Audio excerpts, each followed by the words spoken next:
Welcome to the UNCAGED Mindset Podcast, where we talk all things spiritual awakening and we interview the light workers who are out there radiating their light. But before I get to my first amazing guests today, please take a moment and smash that like button and subscribe. We're building a community of light and everyone is invited. Okay, I got to catch my breath right now because I'm so excited because I have these powerful healers and light workers with me today. Together, they lead and operate the Angels of Light Foundation, which focuses on teaching mindfulness techniques to children through connection with nature. The companion books, The Magical Garden, My Magical Garden, and My Magical Tree are bestsellers and received the Creative Child prestigious Book of the Year award. Congratulations, Terry. They also launched the Magic of Miracles podcast, which features guests who share their stories about the moments that changed their lives forever. Synchronicities, angel channeling, meditation, a connection to the divine, and a daily practice that they don't just talk about, they actually live it. Please welcome the hosts of the Magic of Miracles podcast, the amazing Terry Allen and B.A. Rams. Thank you for being on today.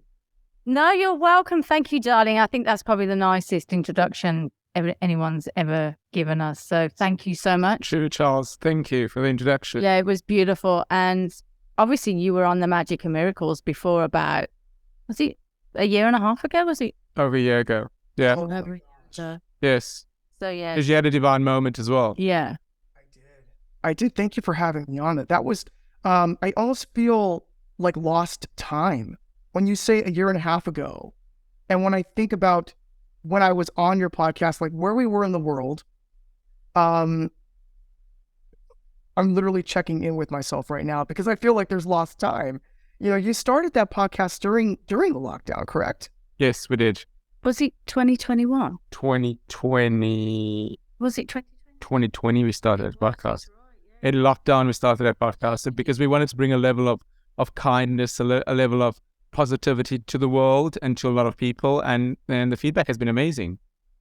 Oh my goodness. Well, I can tell you as a listener of the Magic of Miracles podcast, it's not only inspiring, but one of the themes that's come up, and I've listened to both of your stories, I've learned a lot about the both of you, and also thank you for sharing your stories and being so vulnerable because there's a theme that for me resonates, and that is this idea of fear, this being able to overcome adversities in your life or a change in direction in your life when you're being called so divinely by spirit or have a moment of synchronicity to do the thing that is just that's just so daring and courageous. I mean, not to overshare, this is your story, but I just to touch on, Terry, for you, overhauling your life and kind of going in a direction of like, what are people going to think of me? The people pleasing, buddy, getting on a plane to Ethiopia by yourself, following what you knew you had to meet your son, Michael. I mean, it's just, I'm inspired by that, but I also just think about how many people are living in fear right now and have blessings that are on their way to them right now, but they're afraid to take the next step to go towards that. Yeah, I mean, there's a lot of energy, as we know, we discussed the other week when you came here, but there's a lot of energy floating around in the air. Everyone's emotions are up in the air. There's a lot going on in the world, all over, Brazil, England, America. I mean, it's everywhere. I don't think anyone's missing out, but, so there's a lot of energy going on in the air, and it's very important, I would say, that's why we brought the Mindfulness Children's Foundation into fruition, because if you're in that morning, it's very important for you to get grounded and aware of where you're at and how you are feeling. This is so important because when you go about your day, and we do pick up, we're a collective group of human beings, So when you go about your day and you feel off or you're fearful and it comes in a bit later on, but you didn't start out that way, then more than likely you can then identify that you have picked up an energy. Do you know what I mean? That's collectively in the air. And this happens quite frequently. It happened to us yesterday. And I had to go for a walk in nature because I was like, I just thought, I've just got to stop. I've got to go outside, go for a walk. This isn't my energy. You know, I've picked something up or it's collectively in the air. There's a lot going on. And so by you grounding and getting your energy down in the morning, really connecting with how you're feeling, whatever that emotion is, because we all have different emotions every day. And we are in a movement of a new earth. And so a lot of things are unknown. But to get your emotions down, to know where you're coming from and be aware of that, and then proceed with your day to know that when you do later on in the day pick something up and you just feel really off or down or angry or sad, you have to stop for a minute and think, well, hold on a minute. Does this really belong to me or not? And it took me a long time to learn, you know, to be taught this through my training that I've had. But if it's taught to children at such a young age, for them to identify their emotions, where they're at, how they're feeling, what their body needs, what they need when you're out of balance, to try and understand that it's someone else's emotions, not your emotions, to take a brain break, you know, to give young children the opportunity to learn these along with teachers and parents, then it will change our world. Because collectively at the moment, I think because a lot of people are not in awareness, and even Eckhart Tolle talks about this a lot of humanity is not awakened. They are going about the day unaware. And so you've got all these emotions and everything floating around in the air. And, you know, if you are aware, or sometimes we all go in and out of awareness, I get ungrounded myself, you know, and so you can easily pick that up when you're not rooted in that moment. And that's why if you listen to somebody like Eckhart Tolle, he talks so slowly, very slow, because he's very present and he's really mindful of his words, but he's slowing you down at the same time. And so even if you're really quick, he's really slow. So you would actually, he's setting the tone, he's setting the beat. So teaching those mindfulness skills, he's actually got mindfulness down to the T, really. But also the fact that we're all energy on this planet.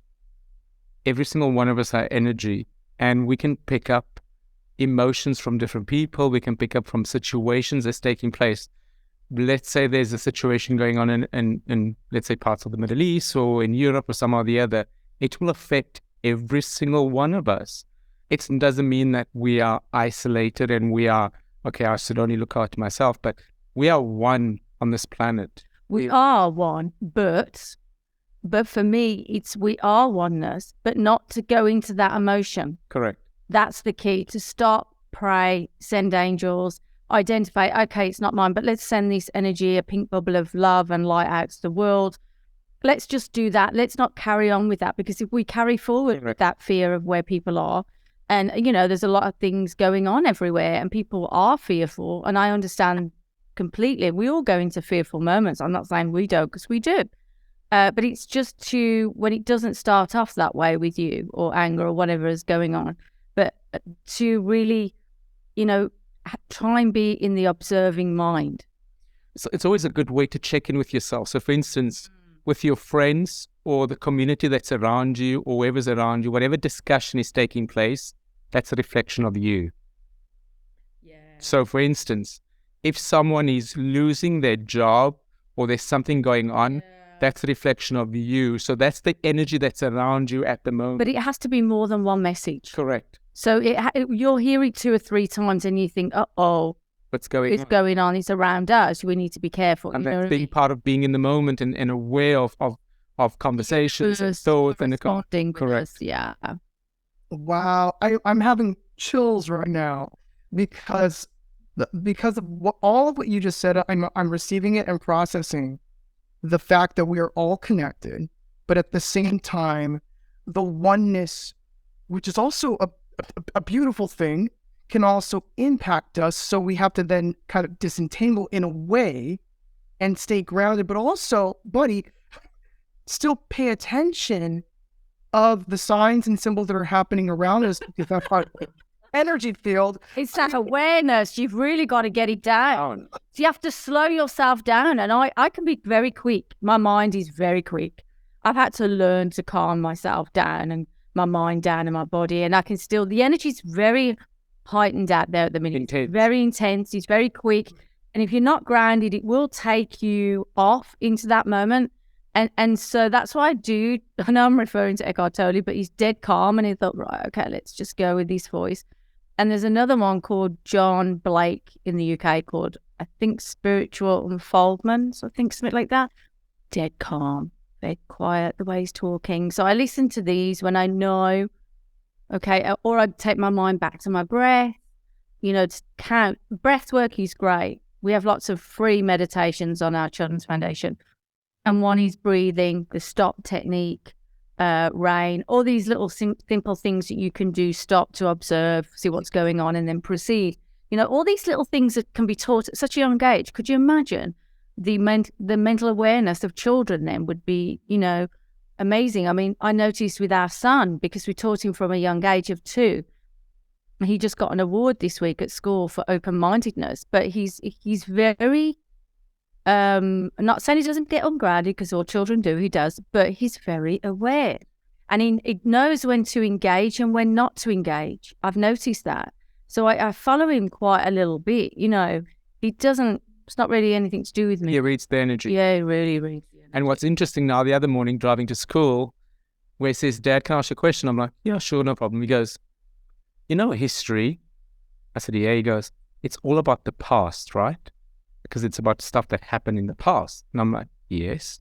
He says, that means science is a little bit like history, because it all happens in the past. It's about what people invented in the past, what they did in the past. He says, so question. And I'm like, yeah. He goes, why don't they teach me about the future? Why don't they teach me in terms of what's going to happen, or what can I do? What can we evolve to in the future? That's why I always think Elon Musk should open a school for kids, because, he's just, so that kind of got a vision, haven't they, of how the world should be. And so the children are sitting in class, because I go around a lot of the schools, and I've noticed this for over 10 years or more. They're not, look, nothing against teachers. I love teachers, think they've got an amazing hard job. But the system they're made to work in is out of date. And those kids sitting there know it. And so they're switched off and they get bored, or they just run with it and clear off and do their thing. There is some schools out there that do teach differently and, feed, but not that many. And that's why they know they're already built in with this awareness, these young kids. And that's why if you ask a lot of them, they say we're bored. They're from a different energy. They're from a different soul group. They're from an advanced soul group, more advanced than us, actually. Yeah. I always remember Michael saying when he was young, all the way up till he was about 8 or 9, then he stopped. On my planet, we don't have cars with petrol like this. On our planet, we don't need to earn money. We exchange things. We travel differently. We don't kill on anything. We don't eat animals. It was very interesting. Then I said, oh, are we from that planet? No, you're from another one. But he kept that up till he was about 8 years old. About 8, yeah. And he kept going on about it, and it was too much detail, and I think a lot of these children are from a higher vibrational planet. And so when they come down here, probably with the educational system, not all of it, but a large majority, they're probably sitting there thinking, yeah, it really resonate with where I'm coming from. And I get it. That's why you have, there is some schools like the Green School in Bali that has really advanced. If you look it up, you'd want to go there yourself. And I'm sure there's many more that have the school of connecting to Mother Nature, understanding the rhythms of nature, growing your own food. Because we are one with nature. The future, things like that. They're very visionary. And I think, that needs more of that, I feel, personally. I have a background in working with children with autism. I was a therapist for 11 years. And back when autism was just emerging and it was a new word in 2003, and a lot of people didn't know about it. Yeah. But it wasn't until I actually, she came into my life, it seems randomly, but it's not random, nothing is, but an angel channeler. And this woman told me, and it was the first time I'd ever heard this term, she said that I worked with crystal children. I didn't tell her a word of anything that I did. She's like, you're working with the crystal children or the indigo children, and they're here. It was very specific. She said they're here to teach us to, oh my gosh, here it is, to not be afraid, to diminish the fear. And she had said that I, was able to communicate with them telepathically, which was interesting because I knew that I was a good therapist because, I was teaching my kids to talk, and I knew that like my programs that I would put into place always outside of I would train my therapists well enough so that they can get creative and think outside the box to do the right program for the child to get them to learn. But I had this other thing that I couldn't explain to people. And because it was almost like a silent dialogue that I would have with the child who would have, behavioral issues. But speaking of that, is I got to know the school system very well. I got to know and see, because I was there mainstreaming my kids or supporting them, that there was either teachers that were unsupported, that they wanted to do more. They wanted to do the work that you're doing, Terry. Yeah. But they weren't allowed to do the work that you're doing. I agree. I feel for them. And I think that's why in England at the moment, they're all striking. With everything. All the teachers are out. It's like they're there. They want to teach kids. They want to make a difference. That's why they were called forward, not to run an institution, etc. You know the score. You've been in them like I have. And like you said, there is a lot of them that are into that energy and want to do that type of school. They want to work in that as well, So if anyone's listening out there, some people need to really start using their money to open up some enrichment schools, or like the Green School in Bali, but things like that. Really, it's a massive calling. They would be packed. They would be full. Yeah, I watched the testimonials when you were doing you were interviewing some of the children about how they were feeling before the session, and they were. I was just blown away at their language, and they're like, oh, I was feeling stressed out. But then, I chose to go, to my place, my magical tree and my magical garden. I know, they have this awareness that they are free to be themselves and be connected to their inner knowing of what they need. And I feel like a lot of people are getting disconnected to, like, even just the fact, like, am I hungry right now? Do I need a drink of water right now? Did I eat too many flaming hot Cheetos and my body is mad at me for eating those things? Yeah. You know what? You're right, because I was in a school last week, and one of the parents came up to me and said, oh, my son's been telling me he's anxious. I said, well, I was in that class, last week with your child was in that class, and doesn't seem anxious to me. So I just said, do you use that word, or your husband at home? Does anybody use that word? Because he's 6 or 7? How can he know what anxious means? Because you won't. As a child, they don't understand. I never used a word like that. No, I've never used anxious, stressed, anything. So she looked and then she said, yeah, I use it. I went, there you go. The word, the child's giving you back the words that you're using. It's not a word I would use. Even, for us, I'm stressed all the time, talking like that. So, Michael doesn't use those words. I'm sure he uses other words that I know he uses other words that I use, but that's another awareness. When these young kids are, I'm stressed. How can you be stressed? You're only 7. I think it's parent words or what that they're listening to. That's another thing. Now, can they be internally stressed from what's going on in the home? Yes. Would they identify that? I don't think so at that young age. They'd probably explain it as my stomach's upset, or it's tight, or you know what I mean? But there is, some people need to identify that sometimes when the child said, I'm stressed, and you really work with the child, and you use our mindfulness books for those, because the the mindfulness books help you to go through the pages of the book, doing mindfulness exercise, and at the back of the book, it tells you where the child is emotionally with themselves. And so I told the mother, please do the magical tree, because it's very precise in how the child's feeling. And then actually the mother came back to me today and said, you're right, he needs more nature. He's getting irritated. There's not enough of it. And there you go, where they did more before. It's simple things like that. It's not always a big thing. It's always the simple things. But it's always in front of us. Whatever we're looking for. Sometimes you don't know. You're busy, you're working, you're driving.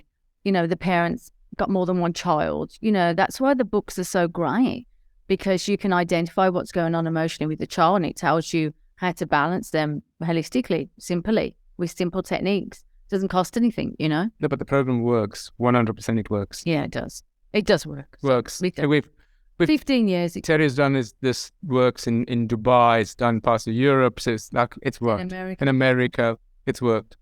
Every single classroom. And so the great tools for parents, because I even use it with my son. You're too close, to see what's going on. What why are they out of balance? What do they need? And it's always the simplest things, but nature's one big thing. And the reason why we base the books and the programs around Mother Nature is, awareness through Mother Nature, mindfulness through Mother Nature, because it just calms everyone down. You're going with the flow, you're going in with the moment, and Mother Nature's always in rhythm. It's not out of rhythm. We're out of rhythm.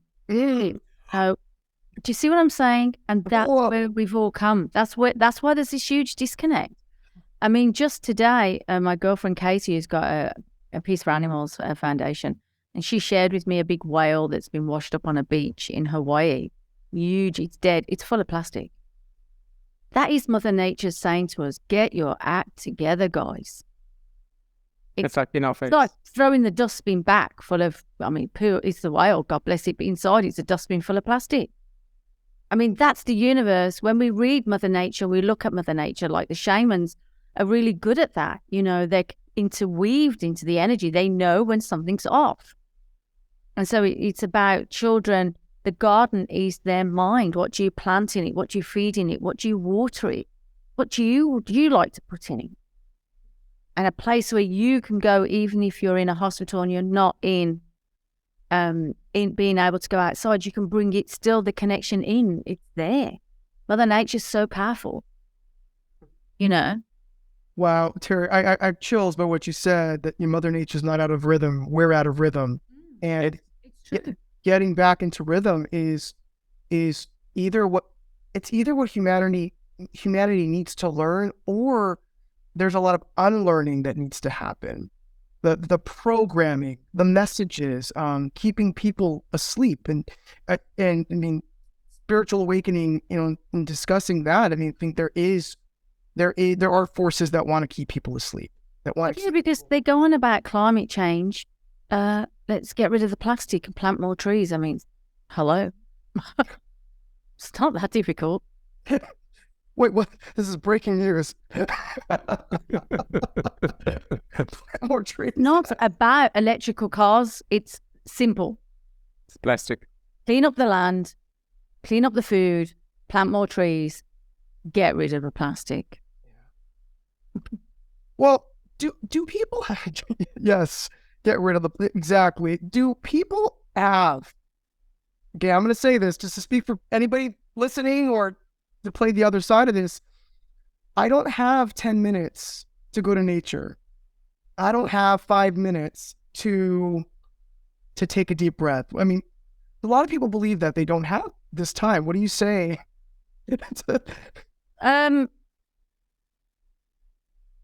I just think it's so important for you to manage your time and yourself. And if you do not feed yourself, look at the birds. They feed themselves, don't they? Mother Nature feeds the birds. They don't go to the supermarket, do they? It is going to catch up with you. The birds don't go down to the supermarket. No, but I feed the birds, but the Mother Nature's providing the berries on the trees and et cetera, et cetera. The squirrels are out there. It's all out there. It's Mother Nature's feeding. If you can't feed yourself and take 5 or 10 minutes in the day, it will catch up with you. Yeah, and you're not really putting yourself on the list. It means you're not really loving yourself enough, If you're denying yourself that, to me, it would be lack of self-love for self. That's what I presume. Yeah, which you can always take 5 or 10 minutes. I just don't understand when people say don't have time. You don't want to find time. Unless you don't want to look for... Yeah, because you will see some stuff come up, 100%. So you do have your stuff that you have to deal with. You have to do the work. In most cases, people think, I don't have to do the work because I have a crystal that will take it away, or I have someone. No, you have to do the work. You have to listen to your body. You have to listen to those emotions. You have to deal with those emotions. But that's what he's trying to say, that there's so many distractions. That's why my son's in a school that has no iPads or phones or anything. There's no electrical stuff. Really? Wait, he's in a school where there's no electrical at all? Nothing. No. No more black. Where is this school? I want to send my cousins, my friends' kids. Well, Waldorf still does that. And this is Seashore, and I'm sure some other ones. This is Seashore Academy. But it's, I'm not against him being on electrical. I know that's the future in certain ways, but there has to be balance. There has to be balance. And there's so many distractions out there to fill the so you don't want to look at yourself. You don't want to go there. You're so many distractions you can find. There's so much energy you can pick up through looking at all this social media. And that's another thing. When you're aware of how you're feeling, you've got to gauge, and we've always taught our son this. When you're watching something, how is it making you feel? That's the question. How is it making you feel? Do you feel good? Is it giving you anxiety? Then turn it off. It's not right for you. It might be right for someone else. There might be a stronger character to do that, to take on that energy. Like our friend Katie, she looks at all this animal stuff every day. I couldn't do it. I couldn't do it. I'm honest, I couldn't do it. But, it's her energy's being able to adjust to that. Like nurses going into a hospital, seeing a lot of death and, their energies, it's not me. So what we're saying is that to get into the vibration. What's your vibration? Why are you here? What's right for you? It might not be right for this person. Going into the schools and teaching children to read their own energy and listen to someone else's, but that's not where I'm feeling today, and that's what I'm feeling. So you don't need to take that on. This isn't right for me, so I'm going to pass. So I always, use Michael as an example. Just sit with it for a bit. Let's see. Do you really want to do that? Do you not? Even if I think it's good, how do you feel? Not really. You've got to get that feeling. And if somebody had taught me at a young age, I probably wouldn't have been in the shit that I was in, quite frankly. I did a lot of things that I knew was no. But just did it. Still. Because sometimes we still do it. Because they said, that's how you were brought up. You have to do it. No, but sometimes you've got to do it. You got the people pleasing. You're like, I have to do it, So yeah. It's this. You've got to do it. Be quiet. Get on with, learn. Why? But back in my day, you didn't dare question, I'm like raising my hand for the people pleasing here, which I'm doing that. We've all done it. I think you get to a certain age in your 40s and you think, stuff it, I'm not doing this anymore. Yeah. You can't, your life changes in your 40s. 50s, you just don't. And then, you just kind of think, what, I'm not doing it anymore. So, yeah. I agree. I mean, that's, you've got to honor yourself. Yeah. It doesn't mean that you don't like the other person, it's just not for me, thank you. If your friends or someone falls out with you over that, not really a friend. It's on their terms. Because it's not yours, there should be no pressure on a friendship. No. It's okay if someone, I'm just not feeling, I don't feel, I just don't want to go in. They should honor that. Yeah, they should honor it. Simple as that. Honor something that doesn't feel right. Yeah. Instead of going with everything. And I think that's why at the moment, our world's in a massive shift. Everyone's trying to click into their part, aren't they? They're all trying to click into their vibration. And it's like, whoa, there's a lot of clickings, You're trying to find that. And some people find it easier than others, A major detox. A major detox needs to happen. And I think it has been happening for the last 2 years. but now it's really kicking in. But also it's, what we've realized as well is sometimes you'll think of this person coming in a thought and all of a sudden the phone rings and it's this person. Oh, Or all of a sudden you see something that you spoke about something in the morning, in the afternoon you see it. So time, I think, is busy catching up in such a quick way. And I think the manifestation happens so quickly currently. We have to be aware of our words and our thoughts, I think. Yeah. Otherwise, it just comes through like Just boom. comes in. It comes in Like a vengeance. Vengeance, like in a big way. wow. Energetically, though, going back to, how perceptive kids are to energy, and how adults, it's like we have to, again, unlearn the disconnect to start connecting back again.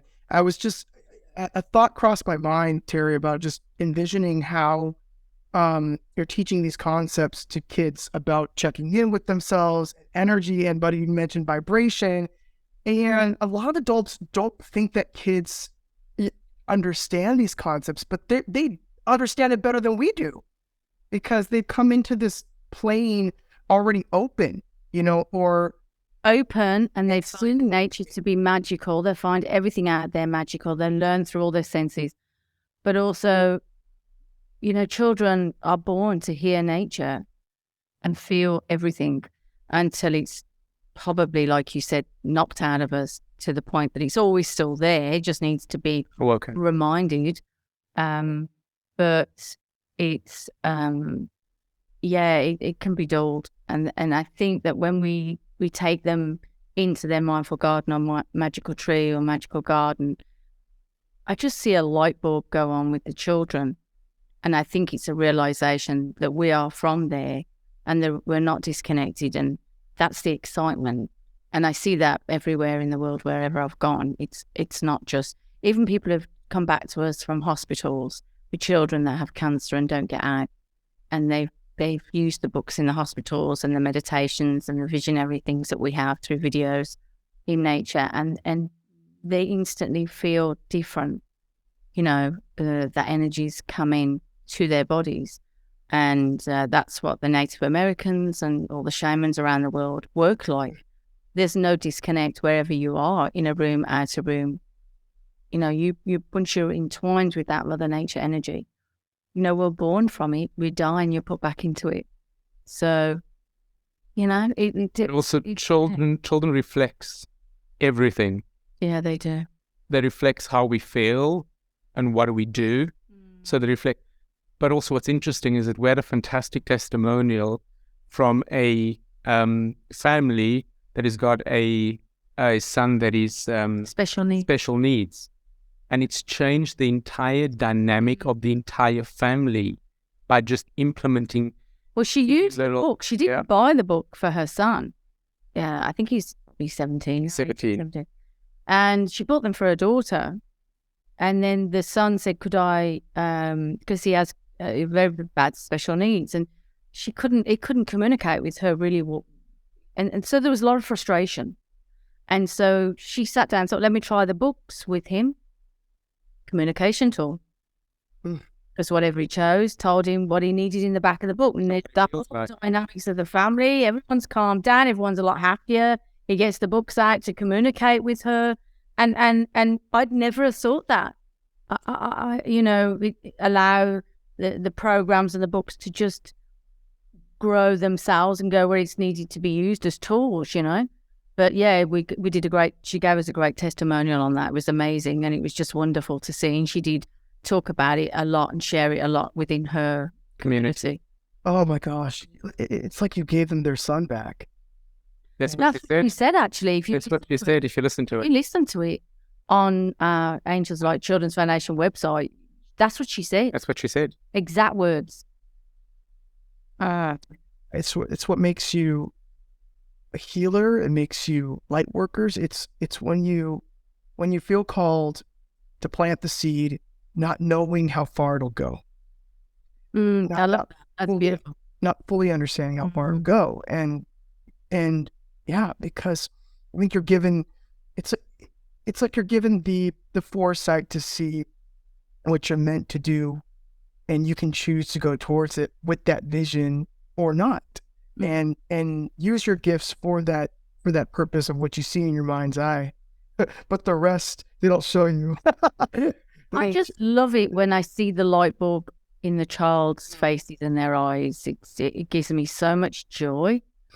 Even if it's just planted one little seed and they use it in their life, just one thing, to me, I find it very sad to see a child that's disconnected through an institution or whatever's been going on, when they're here for a very special reason and they are such pure divine souls, it's just nice. And they have such an imagination.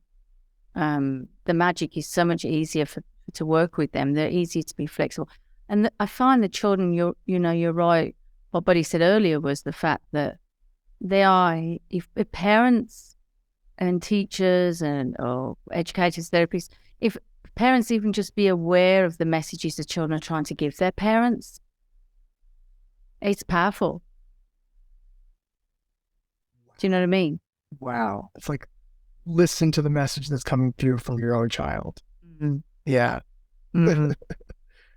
Well, Terry, do you mind if I read? I bookmarked a little section of the book that really touched my heart. Of course, Dan. Because if anyone is not listening to this on the YouTube version and just listening to this with audio, you won't be able to see first of all, how beautiful this book is. I had to comment right away. It's also like really good paper.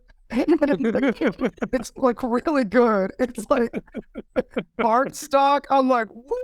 I'm very fussy. I mean, we'd all like it to be, recycled, sustainable paper. But yeah, one day. Illustrations are so beautiful. But this particular page made me very emotional. Oh, really? Yeah, my magical rooms.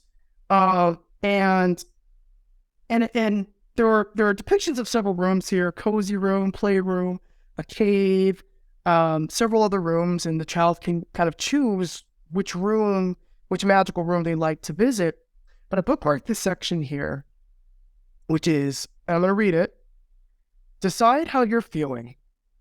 What mood are you in? Maybe it's time to go deep down within. Is it time to be creative with music or magic? Whichever you choose, it will be totally fantastic. Terry, this, for me, it touched me and it moved me a lot because it has the energy of full acceptance to it. No matter you choose, you're okay.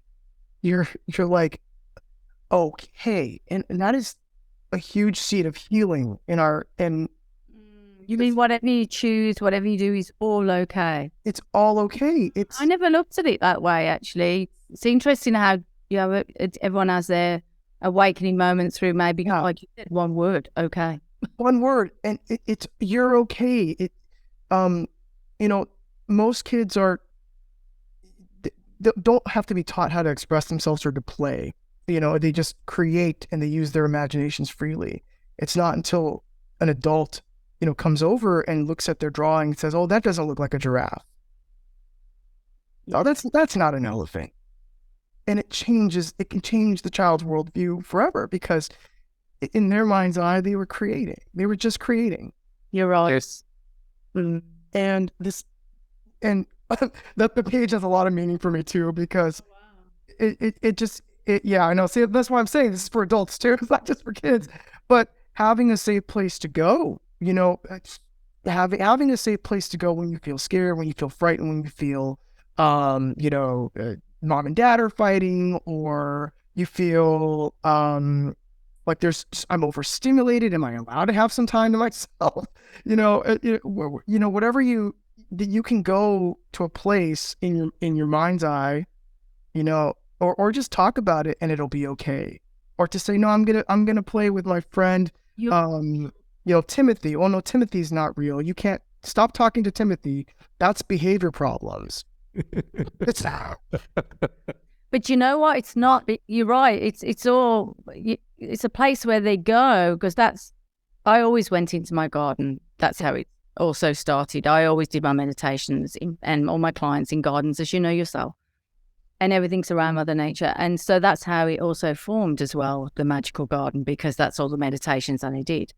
But it's, you're right. That's what the whole point is. You mentioned a really good point that it is a safe place for children to pop in and go, because that's where I go. And I speak to my guides in there, whoever it might be. It could be an animal, it could be the tree, it could be your granddad or somebody else or an angel, whatever. And the children do give me back that message when I'm in the school, who came in, you go, I don't tell them, they tell me. And you can access guidance from that. And you're right, it's a safe place for you to pop in and go back and to use at any time, for you to just go into and listen. And because it's nature, we all love it, don't we? It's easy to go in, it's not like you're creating something else.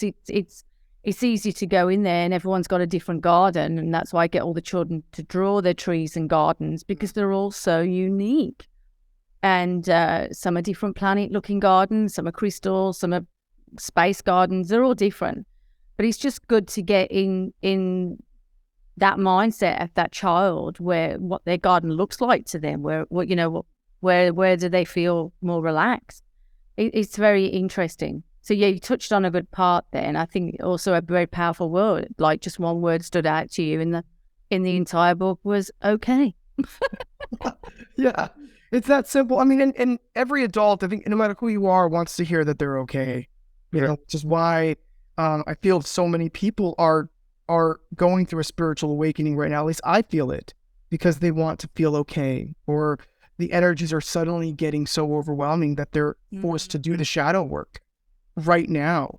And Buddy and Terry, I just wanted to say thank you, because part of my spiritual awakening started with you, and carried on with you, because of the space you provided during lockdown with the Angels of Light meditation that I look forward to on Fridays. Where you gave me my garden back. You gave me a chance to be connected with my guides, to see like angels so clearly, like I could never seen before. And then also, for the first time in my life, truly understood what it meant that we were all connected, in light energy, and how we had to, we're just transmuting that fear into love and putting it back into the planet. I mean, those were powerful experiences that we had in that meditation group. And also, I think it saved us, during... I agree with you. I think he saved us all. I think there was a lot of energy used. It was a great group. They still are in a group. We do it occasionally, but it went on for 2 years, this group that came together. And you're right, it was a great, powerful, dedicated group. But I think we did a lot more work than what we probably saw, because we came together collectively to just offer our energy, and for the collective to work through us, and the angels or the divine, whoever is working through us, the higher beings of light. And yeah, like, just touching on when you came here the other week and you had your own personal session. I think also, when we discussed afterwards, there is a different another place, and where we're from, and we both saw the same thing. And whereas when we pop back into this world, we probably would see something different, individually. But in where we went together in that one-on-one session was the same. It was extremely emotional, Terry. But it was the same place. It was, and that's why we saw. That was so valid. We have such different lives. And you'd never known each other before. Well, we knew from the meditation, but I'd never met him in person. Yeah. And, just to both see the same thing, and where we were both transported, it is you do go into that higher Garden of Eden, that place where we're all from, that some people might call it 5D. For me, it's where we're from. That's what it is. And this is not really the real Mother Earth. I think we're not seeing the actual real beauty of her. There's a matrix. There is a bubble. Yes. Well, Terry and Buddy, there is more work to do. There's more work to do. I will ask you, what's next for you? in the spiritual work, in what you're doing right now, what you're cultivating. What is next for you? I think our main focus is on the Children's Foundation. We are working with people in Africa, in England, and the United States at the moment, and we're just really looking to grow that. Because what a difference to keep our children's minds open and aware and understanding themselves and who they are, and the connection of Mother Nature to go forward and make change on the planet. So for us, it is really the foundation, and to really grow and hopefully plant seeds in people's minds to open these different types of educational schools. Yeah, it's a lifetime commitment, this. I mean, it's not just... for me, it's the love of, I want to see different schools. To make a difference on the planet, Parents especially with are children. looking for different educational schools. I agree. I think it is the foundation too, and I see it as a light bulb that is multiplying, because it only takes one light to really illuminate a room full of darkness. It takes more darkness to really squash light. And I see the Angels of Light Foundation as being planted strategically around the world, also where it needs to be, and also, which I think it needs to be everywhere. Yeah, from your mouth to God's ears. It needs to be everywhere, because that is the cleansing and clearing from, for the real earth, just spiritually connecting. And I always knew that it was going to be the children that would lead us out of the darkness. And you're planting... Yeah, it's right, because someone posted the other day, it was always about the children. Dear one. I thought, wow. That's powerful. It was always about the children, dear ones. Yes. Well, let's say it one more time, so there's 3. When it's true, we say it three times. It was always about the children, dear ones. Absolutely. Yeah, perhaps. That's powerful. Terry and Buddy, you're doing amazing work. I'm honored to know you. I am inspired by you. And I always learn something very, very valuable when I'm with you. That's why I know that anyone listening to this or watching this is going to receive something beyond that we could even, because you're both just, you're healers and you're gifted. Also very powerful manifestors. I can't wrap my head around how you do everything you do. Funny, maybe I should take that on board. I always feel like I'm not doing enough at all. Oh my God. Hard on myself. Like, I just think, no, it's just doing nothing really. It's not enough. It's never enough, so that's something probably I have to work on that, That's what powerful people say. That's what people who are doing stuff say. I know, it's really weird. It's just, you just think, Or maybe it's just slow. Yeah, that's another thing for me. Patience. It's too slow. Oh. It needs to go faster. Well, let everyone know how they can find you, how they can contact you. How can they give money to the Angels of Light Foundation? How can they donate and support the Angels of Light Foundation? That's right, actually, because as you know, we give out our programs. Everything we do is for free, and the children's books at the moment, we are in need of printing more of the children's books. And so we are printing, but obviously really require... we require funds. Donations now. Yes. To pay for the printing. We have kept it going ourselves with our board members, but the printing of the books that we send out, to children all over the world, we and teachers, and especially in underprivileged parts of the world that can't afford it, we are really looking for donations now so we can release the books from the printers. So you can get hold of us at www.angelsoflightonline.com. That's www.angelsoflightonline.com. Feel free to click the donation button. We're really grateful. Yeah, we are. And just remember that anything that comes in is a book for a child. Yes, it's spreading that knowledge as well as giving $5, $10, anything. Give it back to that child. That's all. It's a book for a child. Program, Yeah, that's you're angels. That's it. I'll close with that. You're angels. Also, the Magic of Miracles podcast can be found on Apple Podcast as well as Spotify. as well as Google. You can find it on every single platform, actually, the Magical Miracles podcast. On every single platform, it's available. It's inspirational. We use it to put out positivity. So if anyone feels down that day, we have miracles around us every single day. It's just taking that moment and realizing that's a miracle that took place. So feel free. It helps to inspire. It helps to uplift. It helps to give back to different communities. So feel free to listen to our podcast. Yes. Awesome. Please listen to their podcast. Please donate and support the Angels of Light Foundation. Every little bit helps. Send your energy even. If you can't give, send your energy, because that is a commodity too. Or even just share. Yes. Share. Get Pass it on. You remember, we're all connected. You never know where the energy is going to go, because where intention goes, energy flows. My energy is flowing, and I've received so much. I hope that you all have today. Terry, Allen, and Buddy, thank you for sharing your energy with me, being a light in my life and to so many. I feel like doing more. I feel like I want to do more, and I'm like my mind is ready to do more, and that's literally kickstarted by being in your presence, by hearing you, and by honestly tapping into your energy. So thank you for thank you, Charles. Thanks for having us on, and thank you so much. Thanks a lot. Thank you very much.